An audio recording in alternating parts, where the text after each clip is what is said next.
3। बंधु जय श्री राधे। मैं गोविंद दास आपके सामने एक बार फिर से उपस्थित, क्योंकि पिछले वीडियो में मैंने आपसे वादा किया था कि मैं बेलपत्री और भगवान शिव को जल किस तरह से अर्पित किया जाता है, इसके विषय में आपको जानकारी दूंगा। क्योंकि कल सोमवार है और आप लोग जल चढ़ाने भी जाएंगे और बेलपत्री चढ़ाने भी जाएंगे। तो बंधुओं, ये बेलपत्री है क्या? इसका बड़ा ही महत्व है भगवान शिव के जीवन में। और ये बेलपत्री जो है माता पार्वती के आंसुओं से इसका वृक्ष जो है प्रकट हुआ है। इसका भगवान शिव के जीवन में बहुत बड़ा महत्व है। तो बेलपत्री किस तरह से चढ़ाते हैं और भगवान शंकर जी को जल हम जो जल समर्पित करते हैं वो किस तरह से करते हैं, इसके विषय में मैं आपको जानकारी दे रहा हूँ। ध्यान से सुनिएगा।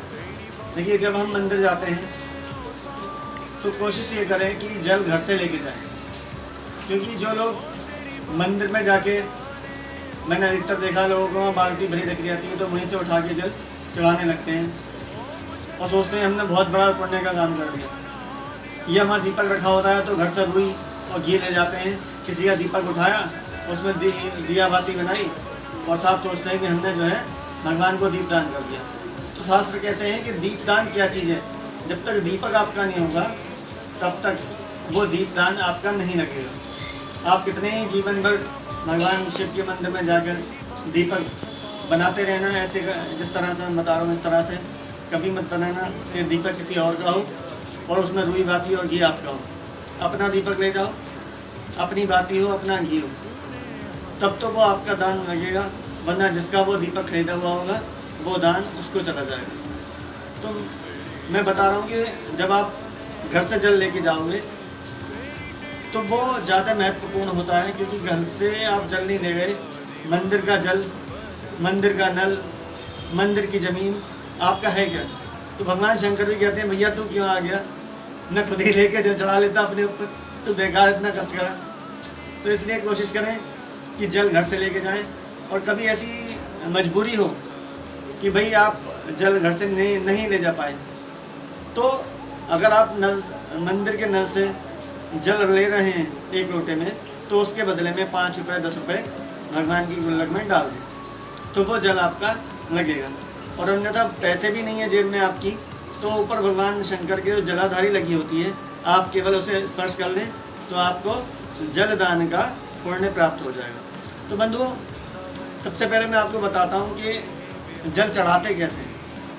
मान लीजिए कहीं मंदिर में केवल शिवलिंग है, तो भगवान शंकर का जो चरण होते हैं, जो कटी भाग होता है जहाँ से जल बह के जाता है, आपने देखा होगा वहाँ 2 धाराएं होती हैं। तो जो भगवान शंकर की राइट वाली जगह है वो गणेश जी का स्थान है, और जो भगवान शंकर की लेफ्ट वाली धारा है वो कार्तिकेय महाराज का स्थान है। और जहाँ भगवान शंकर विराजमान है तो वो भगवान का हस्तकमल कहता है, माँ पार्वती का हस्तकमल कहलाता है। ये माँ पार्वती ने अपने हाथों में भगवान शंकर का शिवलिंग धारण किया हुआ है। तो पूरा जो शिवलिंग है उसमें पूरा भगवान शिव का पूरा परिवार उसमें समाहित है। तो जल चढ़ाएं कैसे? तो पहले जब आप लोटा लेके जाएंगे, मान लीजिए गणेश जी नहीं है, माँ पार्वती का विग्रह नहीं है, कार्तिकेय महाराज का विग्रह नहीं है, तो पहले राइट वाले भाग पे जो जहाँ से जल बह के जाता है उसके राइट वाले भाग पे जल चढ़ाएँ, फिर लेफ्ट वाले भाग पे जल चढ़ाएँ जो धारी है उस पर। फिर बीच में आपने देखा होगा एक उभरी हुई रेखा होती है, तो वो भगवान शंकर की सबसे छोटी पुत्री जो है, बेटी जो है, उनका नाम है अशोक सुंदरी। फिर उनके ऊपर जल चढ़ाएँ। उसके बाद भगवान शंकर को थोड़ा सा जल समर्पित करें। उसके बाद नंदी महाराज पर थोड़ा सा जल समर्पित करें। उसके बाद ऊपर जो जलाधारी होती है उसमें जल चढ़ा देने से भगवान शंकर उस जल को चढ़ाने से आपसे प्रसन्न हो जाते हैं। ये जल चढ़ाने का एक बहुत उत्तम तरीका है। इसी तरह से जल चढ़ाएंगे तो भगवान आपकी हर मनोकामना पूर्ण करेंगे। और अगर मान लीजिए विग्रह भगवान शंकर के वहाँ पे हैं मंदिर में, तो आप पहले गणेश जी को चढ़ा लीजिए, फिर माता पार्वती को, फिर कार्तिकेय महाराज को, फिर दोनों जलाधारी पे जो भगवान के चरण हैं, राइट पे, फिर लेफ्ट पे, फिर बीच में, फिर भगवान शंकर पे, फिर नंदी पे, और फिर जलाधारी में चढ़ा देने से आपका जल पूर्णतः भगवान शिव समर्पित कर लेते हैं अपने ऊपर। तो वो जो जलाधारी है वो क्या है? वो भगवान शंकर की 5 बेटियां हैं, जो भगवान शंकर के साथ जल क्रीड़ा करती हैं। लोग कहते हैं वो गंगा जी का स्थान है, गंगा जी का स्थान नहीं है वो भगवान शंकर की 5 बेटियां हैं, जया, अभिषारा, सांबरी वाली, तोतली और देव। ये भगवान शंकर की जो 5 पुत्रियां हैं, ये भगवान शंकर के साथ जल क्रीड़ा करती रहती हैं, इसलिए ऊपर कलश में जल रखा जाता है। अब मैं आपको बताऊं बेलपत्री। तो बेलपत्री के विषय में मैं आपको बता रहा था कि बेलपत्री चढ़ाते कैसे। सबसे पहली बात तो जो हमारे हाथ में बेलपत्री मैं आपकी वजह से लाया हूँ आपको दिखाने के लिए, तो बेलपत्री का जो चिकना भाग है, इधर देखिए धारी वाला भाग है और इधर ये चिकना वाला भाग है। तो हमेशा बेलपत्र ऐसे चिकनी वाली तरफ से नीचे चढ़ाई जाए, ऐसे कर। लोग ऐसे चढ़ाते हैं, ये गलत है। तो जैसे ही हम भगवान शिव की तो बेलपत्री इस तरह से आप चढ़ाएंगे। तो जैसे ही आप मंदिर पहुंचेंगे बेलपत्री लेके, तो पहली बेलपत्री भगवान शिव की जहाँ चौखट है, मंदिर का जो प्रांगण है जहाँ शिवालय है, तो उस चौखट पे इस तरह से चढ़ा देंगे। दूसरी बेलपत्री हम जो चढ़ाते हैं वो नंदी महाराज के मस्तक पे चढ़ाते हैं।